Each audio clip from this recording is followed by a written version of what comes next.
ব্যাংকগুলোর ব্যবসা বাণিজ্যের উপরে কেমন হ্যাম্পার করবে এবং এই বিষয়ে বাংলাদেশ ব্যাংকের অবস্থানটা আসলে কি? আচ্ছা, যে সকল ব্যাংকে খেলাপি ঋণ বেড়ে গিয়েছে তার বহুমুখী নেতিবাচক প্রভাব তাকে বহন করতে হবে।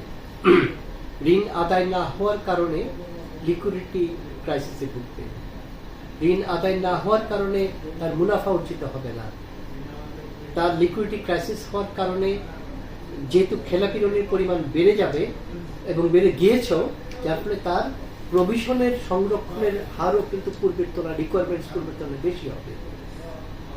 কম পরিমাণ আয় দেওয়া দ্বারা বেশি পরিমাণ এই প্রভিশন সংরক্ষণ করা তাদের সম্ভব হয় না। যাতে প্রভিশন ঘাটতি হবে, প্রভিশন ঘাটতি হলে স্বাভাবিকভাবে মূলধন ঘাটতি হবে। তার মানে কেমেল সেটিং এর প্রত্যেকটা অর্গানই কিন্তু নেতিবাচক হবে, ওভারঅল তাদের কম্পোজিট ট্রেডিংস খারাপ হবে।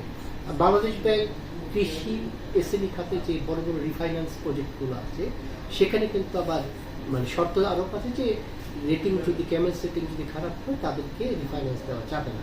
তার মানে ওই ব্যাংকগুলো যাদের লিকুইডিটি ক্রাইসিস আছে, যারা বাংলাদেশ ব্যাংকের কাছ থেকে স্বল্প সুদে ঋণ পাওয়ার সুযোগ ছিল তাদের ব্যবসা চালিয়ে যাওয়ার জন্য, সেই সুযোগ থেকেও তারা বঞ্চিত হবে।